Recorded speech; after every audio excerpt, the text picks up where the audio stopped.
Hello. Yes ma'am. आप लोग सुन पा रहे हैं मुझे? Yes, yes ma'am. Ma'am. Okay, fine. So apraxia is caused by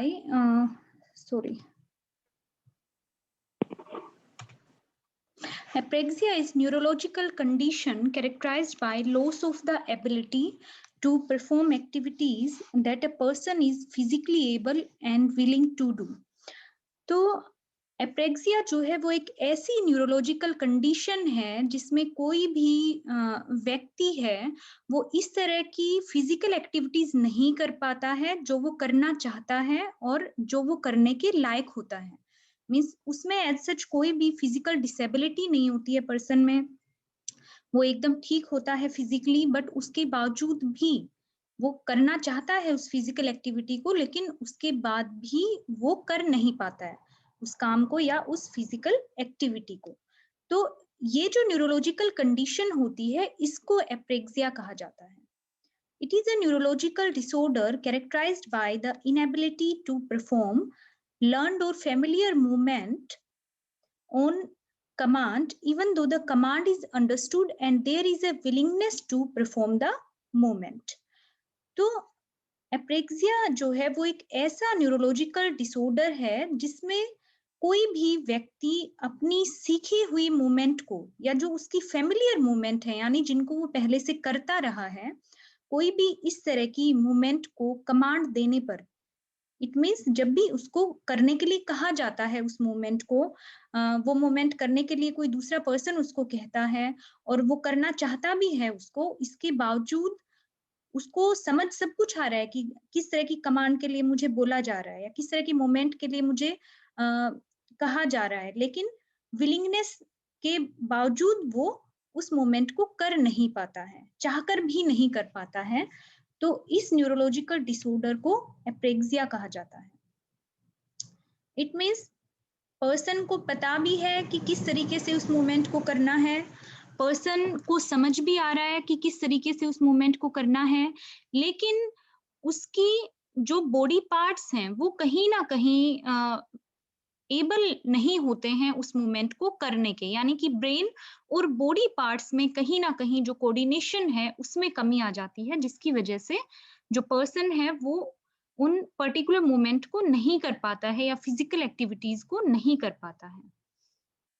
both the desire and the capacity to move are present but the person simply can't execute the act. ये same वही बात repeat हो रही है यहाँ पर कि person की चाह भी होती है उस पर्टिकुलर फिजिकल एक्टिविटी को या मूवमेंट को करने की, और उसमें क्षमता भी होती है उस फिजिकल एक्टिविटी को करने की, लेकिन इन दोनों के होने के बावजूद भी पर्सन उस पर्टिकुलर एक्टिविटी को या उस शारीरिक कार्य को नहीं कर पाता है। Apraxia is caused by brain damage related to conditions such as head injury, stroke, brain tumor and Alzheimer's disease। तो जो एप्रेक्सिया की कंडीशन है वो मेनली ब्रेन में डैमेज होने की वजह से होती है, और ब्रेन डैमेज की कंडीशंस जो हैं वो इस तरह की हो सकती हैं। किसी पर्सन को हेड इंजरी हो गई हो यानी सिर में उसको चोट लग गई हो, ब्रेन स्ट्रोक उसको हो गया हो, ब्रेन ट्यूमर हो गया हो पर्सन को, या फिर अल्जाइमर डिजीज है किसी व्यक्ति को, तो उसकी वजह से भी एप्रेक्सिया की कंडीशन व्यक्ति में देखी जा सकती है। The damage affects the brain's ability to correctly signal instruction to the body. Forms of apraxia include the inability to say some words or make some gestures। तो इस कंडीशन में व्यक्ति के ब्रेन की उस एबिलिटी में डैमेज आता है। किसी भी व्यक्ति के ब्रेन में इस तरीके से डैमेज होता है कि उसकी वजह से पर्सन की सिग्नल्स को या इंस्ट्रक्शंस को समझने की जो क्षमता होती है उसमें कमी आ जाती है, जिसकी वजह से कुछ लोगों में होता है कि उनको गेस्चर्स समझने में परेशानी होती है, कुछ लोगों को वर्ड्स बोलने में यानी वो उन वर्ड्स को प्रॉपरली नहीं बोल पाते हैं, और कुछ लोगों को कोई पर्टिकुलर मूवमेंट करने में परेशानी हो सकती है। Various conditions cause apraxia and it can affect people of all ages. तो बहुत सारे कोज होते हैं यहाँ एप्रेक्सिया के जो ऊपर मैंने बताए थे, अलग अलग लोगों में अलग अलग रीजन हो सकते हैं कोजेस के, और अलग अलग तरह के साइन एंड सिम्टम हो सकते हैं। इसके अलावा यहाँ पर बताया गया है कि कोई एक पर्टिकुलर एज नहीं है जिसमें एप्रेक्सिया होता है लोगों को। एप्रेक्सिया यंग लोगों में भी देखने को मिल सकता है। इवन जो बच्चे होते हैं उनमें इनबोर्न भी कई बार देखने को मिल सकता है, और ओल्ड एज में भी एप्रेक्सिया देखने को मिल सकता है। A baby might be born with the condition. A car accident or fall that resulted in head trauma could lead to apraxia. ये यहाँ all ages की ही बात यहाँ इन्होंने बताई है कि एक बच्चा जो है वो इस कंडीशन के साथ यानी एप्रेक्सिया के साथ पैदा हो सकता है, और वहीं ये भी पॉसिबल है कि कोई पर्सन है कार एक्सीडेंट की वजह से या गिरने की वजह से उसमें एप्रेक्सिया हो गया हो, या फिर और किसी तरह का हेड ट्रॉमा पर्सन में किसी भी वजह से हुआ है, तो उसकी वजह से भी एप्रेक्सिया की कंडीशन जो है वो देखने को मिल सकती है पर्सन में। Patients with apraxia can't use tool or perform such acts as tying shoelaces or button shirts, etc. तो जो एप्रेक्सिया के पेशेंट हैं या जिन लोगों में कंडीशन होती है, वो बिल्कुल सिंपल सिंपल से टास्क या काम उनको जो कहे जाते हैं वो भी नहीं कर पाते हैं इजीली। फॉर एग्जांपल यहाँ इन्होंने बताया है कि जो शू लेसेस टाई करना वो बच्चे भी कर लेते हैं, हम देखते हैं इतने, या फिर बटन शर्ट के बंद करना, इस तरीके के छोटे काम है, या ब्रश करना हम कह सकते हैं, स्पून से खाना, ठीक है, इस तरह की बहुत बार हो सकता है पेन से लिखना। तो इस तरह की सिंपल सिंपल जो एक्टिविटीज हैं वो भी कई बार एप्रेक्सिया की वजह से जो पेशेंट हैं वो नहीं कर पाते हैं। The requirement of daily living are difficult to meet. Patients whose ability to speak is interrupted but who are unaffected by apraxia are able to live a relatively normal life. Those with significant apraxia are almost invariably dependent. तो यहाँ पर ये कह रहे हैं कि जिन लोगों को एप्रेक्सिया होता है या ये कंडीशन जिन लोगों में देखने को मिलती है, उनको नॉर्मल लाइफ जीने में या अपनी डेली रूटीन की लाइफ जीने में बहुत ज्यादा परेशानी आती है। बहुत बार ये देखा जाता है कि जो एप्रेक्सिया के पेशेंट हैं उनमें अफेजिया की कंडीशन भी कई बार देखी जाती है, यानी उनकी बोलने की जो क्षमता है उसमें भी कई बार बाधा आ जाती है, जिसकी वजह से लोगों को और ज्यादा परेशानी करनी पड़ती है। वहीं अगर हम बात करें कि अगर किसी व्यक्ति में ओनली अफेजिया है यानी सिर्फ बोलने में परेशानी हो रही है और उसको एप्रेक्सिया नहीं है, तो वो कंपैरेटिवली नॉर्मल लाइफ थोड़ा सा बेटर वे में जी पाएगा। और अगर दोनों कंडीशन एक साथ हैं किसी व्यक्ति में, अफेजिया विद एप्रेक्सिया, तो उस व्यक्ति को कंपैरेटिवली नॉर्मल लाइफ जीने में बहुत ज्यादा परेशानी का सामना करना पड़ता है, यानी वो एक तरह से फुली डिपेंडेंट हो जाता है अपने फैमिली मेंबर्स के ऊपर या केयर टेकर के ऊपर। From 5 lakh to 7 lakh 50,000 people need to be hospitalized each year for head injury, according to American Medical Association. तो जो AMA है, अमेरिकन मेडिकल एसोसिएशन, उन्होंने अपनी रिसर्चेज में देखा है कि हर साल लगभग 5 लाख से 7,50,000 लोगों को हॉस्पिटलाइज्ड किया जाता है due to various head injuries. Head injuries अलग अलग तरह की, किसी भी तरह की उन्होंने यहाँ पर कंसीडर की हैं, चाहे वो एक्सीडेंट की वजह से हो सकता है, गिरने की वजह से हो सकता है, या कोई और चोट की वजह से हो सकता है। तो इतने लोग हर साल हॉस्पिटलाइज्ड होते हैं, और इनमें से भी जो अमेरिकन मेडिकल एसोसिएशन है उन्होंने ये पाया कि 18 से 24 साल के जो मेन हैं उन लोगों में हेड इंजरी कंपैरेटिवली ज्यादा पाई गई है। While not all severe injuries result in apraxia, many in that age group are at risk. और यहाँ पर ये कहना चाह रहे हैं कि सभी की सभी सिवियर इंजरीज जो हैं वो एप्रेक्सिया, सभी की सभी जो सिवियर इंजरीज हैं उनकी वजह से एप्रेक्सिया हो ये जरूरी नहीं है, लेकिन जो हेड इंजरीज हैं वो कहीं ना कहीं रिस्क फैक्टर हैं या एक कोज हैं एप्रेक्सिया होने का। और मेल फीमेल में से भी जो मेल्स हैं वो हेड इंजरीज जो है मेल्स में ज्यादा देखने को मिलती हैं, यानी वो एप्रेक्सिया में हाई रिस्क पर रहते हैं in comparison to female. Next है कॉजेज ऑफ एप्रेक्सिया, कि कारण क्या है एप्रेक्सिया के। तो फर्स्ट है डिसफंक्शन ऑफ सेरिब्रल हेमिस्फेयर्स, यानी जो सेरिब्रल हेमिस्फेयर हैं हमारे ब्रेन में। हेमिस्फेयर आप सबको पता है कि दो हेमिस्फेयर हैं हमारे, राइट एंड लेफ्ट, तो उनमें डिसफंक्शन अगर हो जाता है तो उसकी वजह से एप्रेक्सिया हो सकता है। Apraxia happens when certain region of the cerebral hemisphere in the brain don't work properly, कि अगर हमारे सेरिब्रल हेमिस्फेयर के किसी भी रीजन में किसी तरह का डिसफंक्शन आ जाता है या वो ठीक से काम नहीं कर पाता है, तो उसकी वजह से भी एप्रेक्सिया की कंडीशन देखने को मिल सकती है। सेकंड है lesion in the brain forms across neural pathways. This dysfunction may occur if a lesion in the brain forms across the neural pathways that store memories of learned movement. A person with apraxia may be unable to assess this information.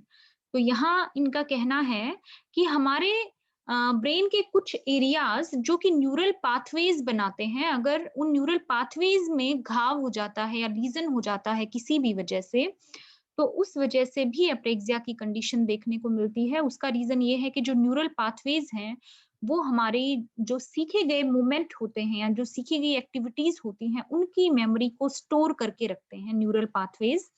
और अगर neural pathways में legion या घाव उत्पन्न हो जाते हैं तो उसकी वजह से जो लर्न्ड मूवमेंट की मेमोरीज हैं वो नष्ट हो जाती हैं, जिसकी वजह से पर्सन उन सीखे गई मूवमेंट को या फिजिकल एक्टिविटीज को नहीं कर पाता है। नेक्स्ट कोज है हेड इंजरी। तो हेड इंजरी की वजह से एप्रेक्सिया व्यक्ति में हो सकता है। और हेड इंजरी के अलावा और कौन कौन सी चीजें हैं, ये हैं स्ट्रोक, ब्रेन स्ट्रोक जिसको मेनली कहा जाता है, जिसमें ब्रेन स्ट्रोक में क्या होता है कि व्यक्ति के ब्रेन के किसी भी पार्ट में एम्बुलाई की वजह से या मतलब कोलेस्ट्रॉल की वजह से, कोलेस्ट्रॉल के फॉर्म में जो है, मतलब अगर ब्लड क्लोटिंग हो जाती है कहीं पर भी ब्रेन में, तो उसकी वजह से स्ट्रोक आ सकता है व्यक्ति को, यानी उसका जो ब्रेन में ब्लड फ्लो होता है वो ठीक तरीके से नहीं हो पाता है। और ब्रेन में प्रॉपर अगर ब्लड फ्लो ठीक से नहीं हो पाएगा तो ब्रेन में ऑक्सीजन भी ठीक से नहीं पहुंचेगी, तो उसकी वजह से जो ब्रेन सेल्स हैं वो डैमेज हो जाती हैं और इस कंडीशन को ब्रेन स्ट्रोक कहा जाता है। तो इसकी वजह से भी एप्रेक्सिया हो सकता है। नेक्स्ट है head trauma. Head trauma accident की वजह से हो सकता है, ऊंचाई से गिरने की वजह से हो सकता है, या बहुत ज्यादा मूवमेंट में अगर एकदम बहुत तेज गति से कहीं पर भी मतलब मान लो सिर जो है वो टकरा नहीं रहा है कहीं पर, लेकिन मूवमेंट एकदम से बहुत ज्यादा तेज गति से होता है, तो उसकी वजह से भी हेड ट्रोमा हो सकता है। तो उसकी वजह से ब्रेन के पार्ट्स में घाव हो सकता है या फिर डैमेज हो सकते हैं ब्रेन पार्ट्स, और इसकी वजह से भी एप्रेक्सिया हो सकता है किसी पर्सन में। नेक्स्ट है डिमेंशिया। डिमेंशिया जो है वो मेमोरी लॉस की कंडीशन होती है, जिसमें हमारे ब्रेन के कुछ पर्टिकुलर जो मेमोरी से रिलेटेड हमारे ब्रेन के पार्ट्स हैं वो अफेक्ट होते हैं। और इस कंडीशन में भी कई बार ये देखा गया है कि डिमेंशिया के पेशेंट में भी एप्रेक्सिया हो सकता है। नेक्स्ट है ब्रेन ट्यूमर्स।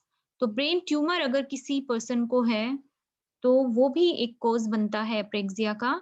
एंड नेक्स्ट है कोर्टिको बेसल गैंग्लियोनिक डीजनरेशन। तो इसमें क्या होता है, जो हमारे ब्रेन का कोर्टिकल और बेसल गैंग्लिया का जो पार्ट है, कोर्टिकल और बेसल गैंग्लिया की जितनी भी जो सेल्स होती हैं ब्रेन की, वो धीरे धीरे उनमें डीजनरेशन स्टार्ट हो जाता है, यानी सेल्स बेसल गैंग्लिया और कोर्टिकल सेल्स धीरे धीरे मरनी स्टार्ट हो जाती हैं। धीरे धीरे जैसे जैसे एज बढ़ती है, एज के साथ साथ डीजनरेशन स्टार्ट हो जाता है उन सेल्स का, और उसकी वजह से जो ओल्ड एज के लोग हैं उनमें एप्रेक्सिया देखने को मिलता है। नेक्स्ट कोज है जेनेटिक। तो जो एप्रेक्सिया है वो एक जेनेटिक डिसऑर्डर के रूप में भी देखने को मिलता है। अगर एक बच्चे को बर्थ के समय यानी जन्म के समय पर ही एप्रेक्सिया है, तो इसका मतलब है कि उसके सेंट्रल नर्वस सिस्टम में कहीं न कहीं कोई प्रॉब्लम है, यानी उसका जो सीएनएस है, सेंट्रल नर्वस सिस्टम, वो ठीक तरीके से नहीं बना है। उसकी वजह से बच्चे में जन्म से ही एप्रेक्सिया की कंडीशन देखने को मिल सकती है। Apraxia is more Apraxia is more common in older adults due to the higher incidence of neurological disease such as stroke and dementia among these population. तो यहाँ ये कह रहे हैं कि जनरली अगर देखा जाता है तो जो ओल्डर अडल्ट्स हैं, हम कह सकते हैं कि मोर देन 40 इयर्स, जो ओल्डर अडल्ट्स हैं उन लोगों में एप्रेक्सिया की कंडीशन ज्यादा देखने को मिलती है, क्योंकि इन लोगों में स्ट्रोक की कंडीशन है या फिर डिमेंशिया की जो कंडीशन है या एल्जाइमर डिजीज हम कह सकते हैं, ये सारी कंडीशन जो है वो ज्यादा देखने को मिलती हैं ओल्डर अडल्ट्स में। इस वजह से ओल्डर अडल्ट्स में कंपैरेटिवली ज्यादा देखने को मिलता है apraxia. If people have apraxia due to swelling from a stroke, it might improve within a few weeks. तो कई बार ये देखा जाता है कि पर्सन को स्ट्रोक की वजह से ब्रेन के कुछ पर्टिकुलर पार्ट में स्वेलिंग हो जाती है और उस स्वेलिंग की वजह से एप्रेक्सिया हो जाता है उसको। लेकिन अगर ओनली स्वेलिंग की वजह से उसको एप्रेक्सिया हुआ है, तो कुछ केसेस में देखा गया है कि ये कंडीशन जो है कुछ वीक्स में ही इम्प्रूव हो जाती है। और अगर स्ट्रोक की वजह से स्वेलिंग ना होकर ब्रेन के पार्ट्स जो हैं वो डैमेज हो गए हैं, तो कंडीशन इंप्रूव नहीं होगी। लेकिन ओनली स्वेलिंग की वजह से अगर एप्रेक्सिया की कंडीशन व्यक्ति में आ रही है, तो वो कुछ वीक में इंप्रूव हो सकती है, क्योंकि स्वेलिंग जैसे ही कम होगी तो वो कंडीशन भी इंप्रूव हो जाएगी।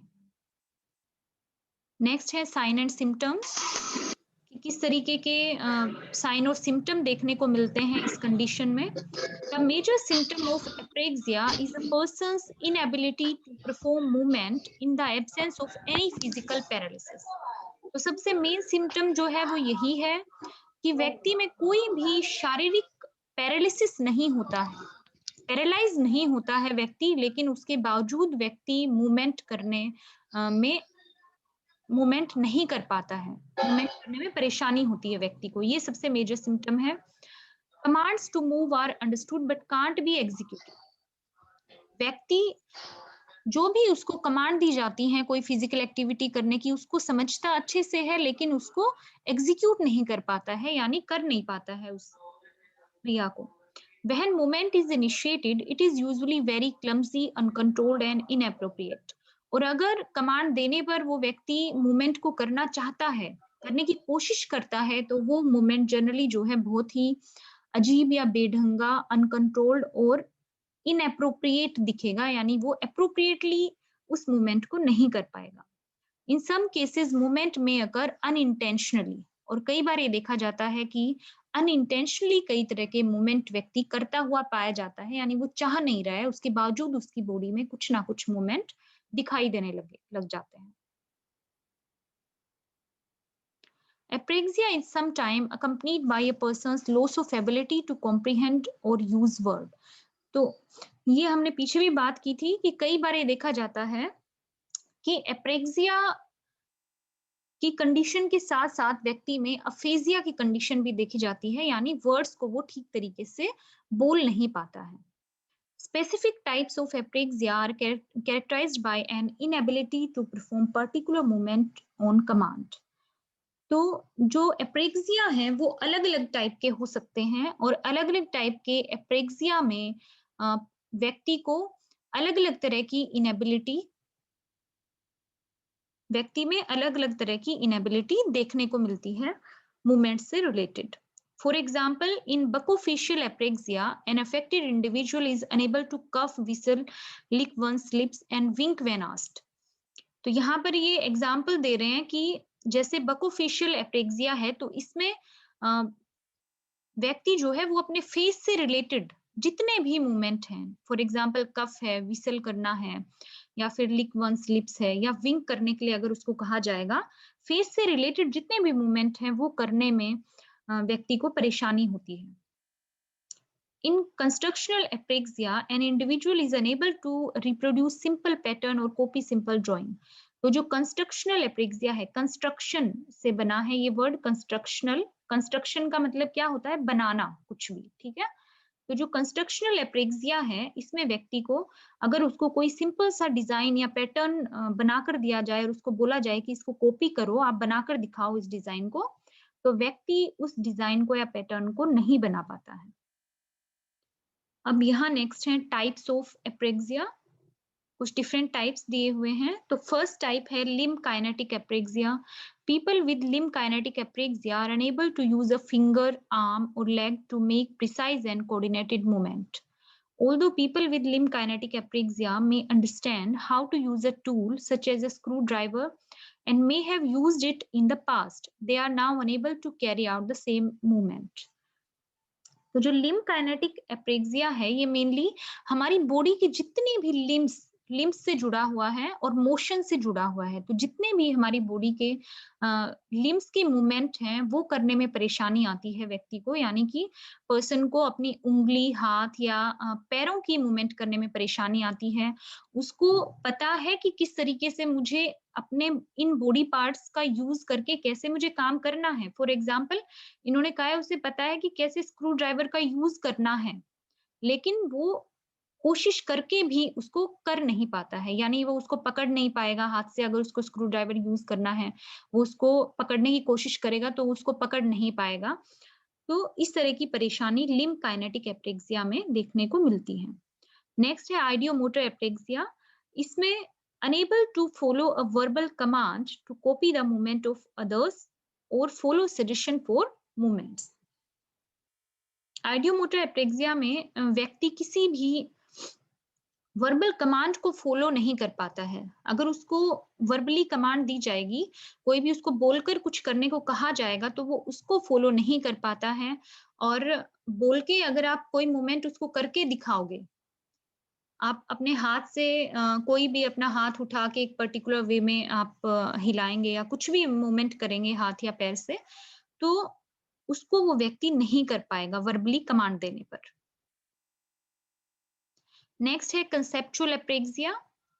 It is similar to ideomotor apraxia. People with conceptual apraxia are also unable to perform tasks that involve more than one step.